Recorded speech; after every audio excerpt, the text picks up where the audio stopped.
Have you ever wondered why you look the way you do? How did you end up with a perfect blend of features from your parents? Why do certain traits seem to be passed down from generation to generation while others seem to appear out of nowhere? Hello everyone, in today's video we'll be talking about the laws of inheritance. It was proposed by a monk named Gregor Mendel, who is also known as the father of genetics.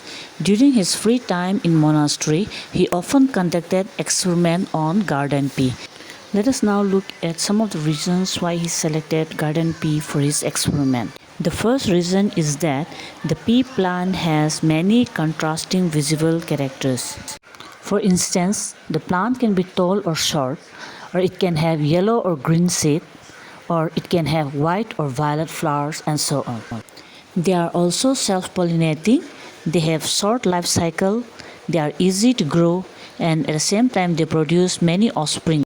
For his experiment, Mendel took true-bred pea plant. True-bred are plants that consistently produce offsprings identical to themselves in regard to the trait being considered. For example, if we plant seeds from a true breeding tall plant, all its offsprings will be tall. Likewise, if it is true bred plant with white flowers, we can expect all its offsprings to have white flowers. Mendel took a true breed tall pea plant and cross-pollinated it with a true breed short plant. He observed that the resulting offsprings were all tall. He named this generation first filial generation or F1 generation. These tall plants from the F1 generation were allowed to self-pollinate. The resulting offsprings had both tall and short plants in the ratio of 3:1. Mendel formulated his laws of inheritance based on the result of this experiment.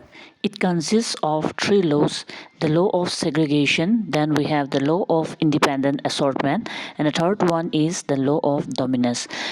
But before we talk about these laws in detail, let us first try to familiarize with some of the words that we use in genetics.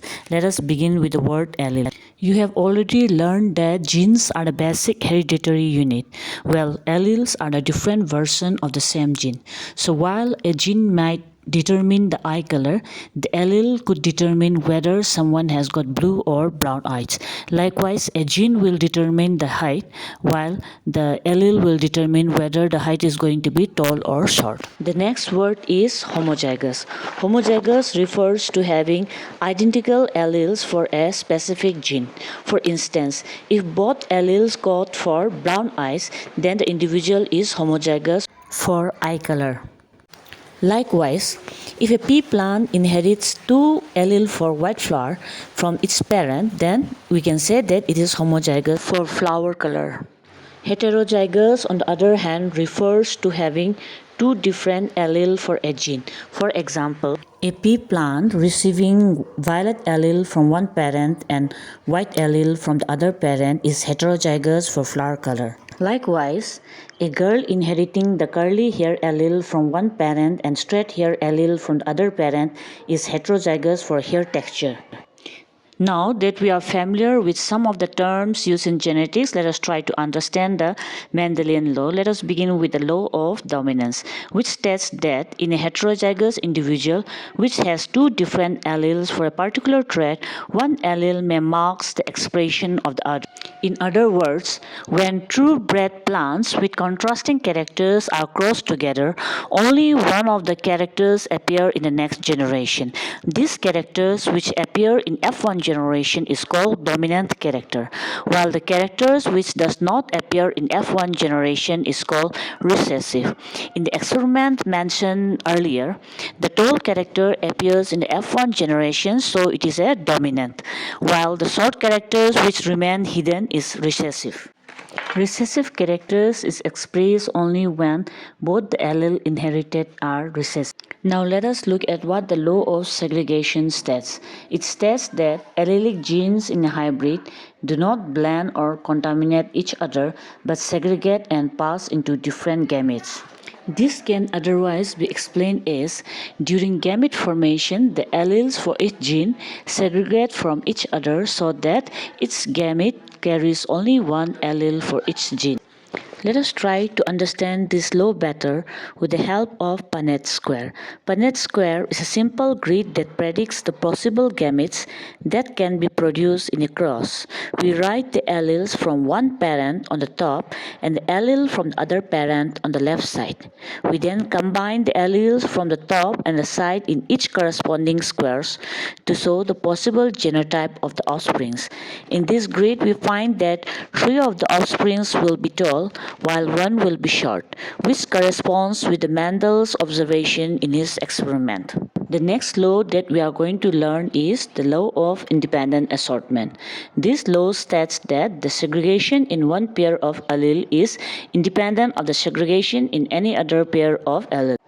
Simply put, it means that the selection of one trait from one of the parents does not affect which trait gets selected from the other parent. For instance, you might get your mother's eye color, while your curly hair might have been inherited from your father. Mendel formulated this law after conducting numerous experiments on pea plants, focusing on the inheritance of 2 different traits simultaneously. For instance, when he crossed plants with round yellow seed with wrinkled green seed, all the resulting generation had round yellow seed, which were the dominant characters. On self-pollinating, he observed 4 different types of plants in the F2 generation. 9 plants had round yellow seed, 3 plants had round green seed, 3 plants had wrinkled yellow seed, and 1 plant had wrinkled green seed. From the presence of new combination of plants, that is round green and wrinkled yellow, he concluded that the inheritance of one trait does not influence the inheritance of others. But further studies revealed that there are several exceptions to this law. To summarize the laws that we have covered in today's video, law of dominance states that in a heterozygous individual, one allele may mark the expression of other. Law of segregation states the allelic genes in a hybrid do not blend or contaminate each other, but segregate and pass into different gametes. Law of independent assortment states that the segregation in one pair of allele is independent of the segregation in any other pair of allele. Thanks for watching. If you found this video helpful, do not forget to like and subscribe. See you in the next video.